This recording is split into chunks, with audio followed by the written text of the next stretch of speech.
Hey there, are you finding it difficult to build an email list and increase conversions for your subscription box business? Have you heard of using a sign-up flow to ask your customers what they want from your box and then giving it to them?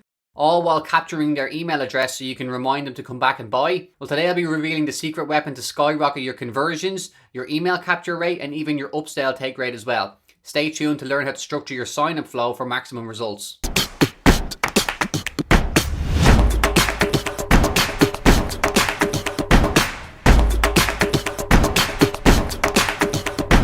So welcome back to my channel, eCommerce Secrets TV. If you're new here, I'm Gary Redmond and I'm here to help you grow your online business to new heights. Today we're focusing on how you can create an effective sign-up flow on your website to increase conversions, email capture, and even improve your upsell take rate, okay? Now before we dive in, make sure to subscribe to my channel and hit the notification bell so you never miss an update from me. So the reason I created this video is I've spent a lot of time working on sign-up flows, and I've also built a platform to help you create them for your own business. But I really understand the challenges you face in capturing leads and converting them into paying customers, okay? It can be tough, and the conventional methods may not be giving you the best results you desire in terms of conversions and email capture, okay? Pop-ups are less effective than ever, and people are just generally reluctant to give you their email.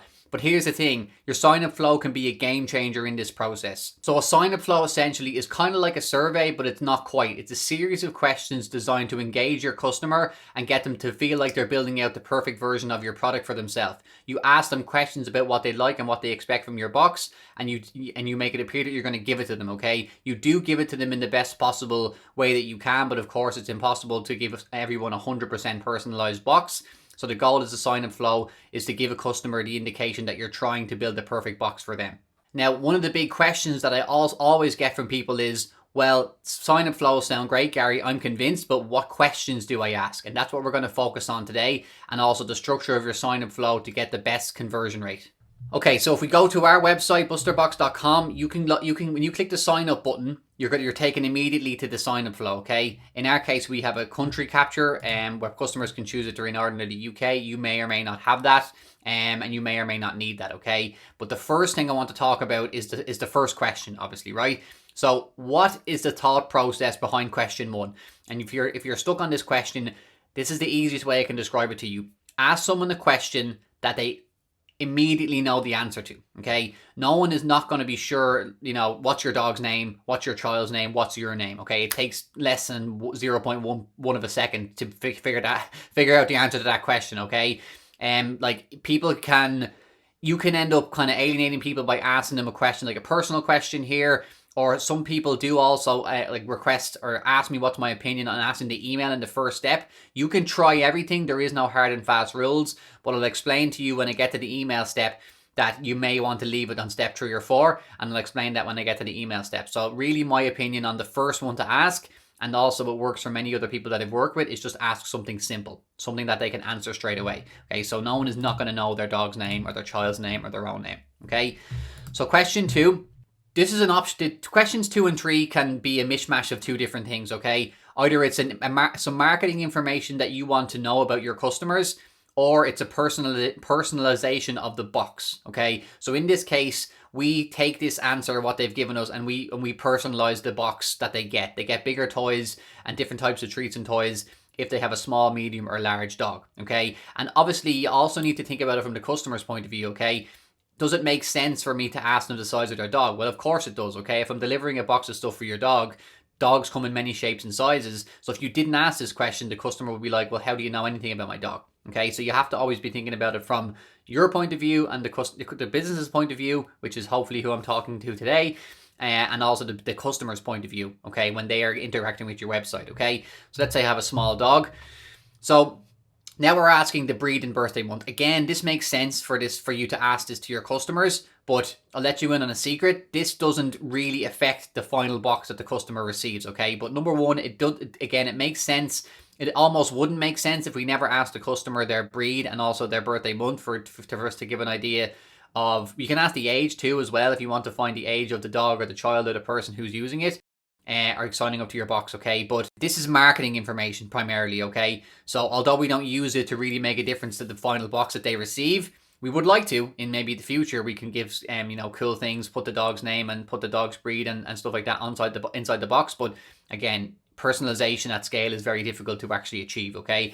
So This is a marketing question. So when someone enters answers here, and all of the answers that they've entered on these steps, when they enter their email and submit, and it's submitted, you can actually pass all of that information to your email provider, and you could send emails to say, hey, I know your dog is a Jack Russell called Ben. He would love this box, okay? And when you're remarketing to people, personalization can really help to increase conversions, okay? Also, if you know their birthday month, we can trigger an automation on the first of every month. Obviously, everybody's dog's birthdays are in different months, but every month, many people who've entered this flow will have a dog's birthday, and we can say, hey, get this cool. If they're a customer, we can trigger an email and automation that gives them maybe a discount in our store. And if they're not a customer, it can be like, hey, it's the perfect time to sign up for Buster Box because we know it's your dog's birthday this month. Okay, so marketing information is also useful for you to ask. Okay, but again, it has to make sense for the customer. Like, you don't ask them something that makes no sense, you know, something that you really want to know as a company, but it doesn't make any sense to ask them in this process, because remember, they are in the process of signing up for your box. Okay, so let's just say we have Jack Russell, he's born in February. Now we get to the email, okay? So why not ask the email on question 1, okay? Asking someone their email, so they've come to your website, they've basically, you know, taken in your landing page, they've looked at your offer, they've looked at the product, they've looked at the imagery, and they've gone and clicked sign up, okay? It's very aggressive to ask somebody for their email straight away so early in the process, okay? And it will scare a lot of people away. So again, there is no hard and fast rule. You can try it, and you can tell me that in a few months that you've got a better email capture rate and a better website conversion rate, because remember, you might get more emails this way, but people might be put off from the whole process and not actually convert. So you have to always check how many customers am I converting from my flow and how many emails am I capturing. They're the two metrics, okay? So we always ask their email here, and as I mentioned, all the information that they entered on the previous steps is passed to our email provider. So whether they become a customer now or not, we can follow up with them for free. And this is the power of the sign up flow, is that you're building a leads list on top of it. You're building a leads as a byproduct of your sales. You simply send traffic to your website and people will drop off because not everyone will sign up, and you have now more chances to sell to them, okay? So the reason why we asked the email, another reason why we asked the email here, is people have now made 3 micro commitments. They've already come down the path a little bit. They've told you about their dog. They've told you their size, birthday and breed and their name. So now it makes sense for you to ask them their email, and this is why it converts usually much better. But again, test everything, okay? I'm not a genius. So then we click continue. And this is where we ask customers to choose their subscription. Now remember, when someone comes to your website, they may or may not have any intention to sign up for a 6 or 12 month subscription. They probably only want one box. But by structuring your business and your subscriptions in this way, by only offering subscriptions on the longer term, only offering offers on the longer term subscriptions, customers are more likely to choose these subscriptions now. And by having what we call commitment terms, so this is $24.99 per box, the customers get a better price for per box if they sign up for 12 months, $26.99 for 6 months, and $33.99 for 1 month, okay? It's structured in this way so that the 1 month is so expensive, and it also you don't get the offers. It makes no sense for me to choose this, okay? Well, why not, Gary? Don't you make the most money off $33.99? Yes, but if they're not on a commitment term, most people would churn within 1 to 2 to 3 months, okay? We've got the data on it, and we've tried this loads of times. So by encouraging people to choose a longer term subscriptions with our offers, we're giving ourselves more lifetime value. If you sign up for 12 months, of course, not everybody completes it. They may have a problem. We have to cancel them early. They go to the bank. That all still happens. But most people will say, oh, I've chosen 6 months. I've chosen 12 months. I'll do the 12 months at least. And then they fall in love with the product and they stay for a year or 2 or 3. That's great. Okay. So that's commitment terms, that's offers, and that's also structuring your business in this way in order so that you can basically get the maximum conversion rate also on your most profitable offers, okay? Because it's better for us to get $26.99 6 times than $33.99 once, and it's get better again to get $24.99 12 times, okay? So let's say you choose this one.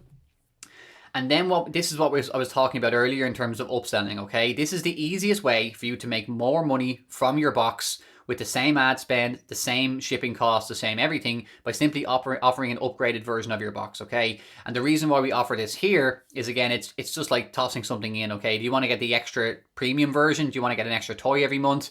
And this basically, for people, you find about 20% of people will take this, okay? Not everybody wants everything cheap, okay? Some people earn a lot of money. Some people really love their dog. Some people want to get the best of the best, okay? And by offering an upsell here on the final step, it helps to bump your average revenue. As I said, about 20% of people generally you'll find will take your upsell, and then you'll basically bump your average revenue by 20% of the cost of the upsell. Okay, so that is essentially the sign up flow. That is my theory and my kind of explanation behind the way you should structure it. There is many different types of sign-up flows out there in the subscription box industry and in other industries as well. E-commerce, online coaching, gym membership, stuff like that. But for the subscription box specifically, this is the optimal way that we found, and a lot of my clients that I work with have found as well. So if that makes sense, I wanted to talk to you about creating your own sign-up flow. And I've got a platform that you can use called Formify, okay? And you go to getformify.com and you can sign up, and there's a free trial, and you can build your own sign up flow just like BusterBox and just like many other people in a matter of minutes. Okay, so I hope this video has given you a better understanding of how you can optimize your sign up flow for maximum results. Okay, remember, success with your online business is just around the corner. With the right strategies, you can achieve the lifestyle and business you've always wanted. Okay, so if you haven't already, make sure to subscribe to our channel for more valuable tips and strategies to grow your business, and don't forget to hit that notification bell so you never miss an update. If you want to check out the free resource for kickstarting your marketing plan with my proven high converting subscription box website template, click on the link on the left or in the description, and it's all yours. As always, I'm glad to help you increase the sales for your business using proven strategies that work for me. I hope you're feeling inspired and ready to take your business to new heights. If you have any questions or comments, please leave them below, and I'll be more than happy to help, and I'll reply to every single one. So until next time, keep hustling and stay dedicated to your dreams.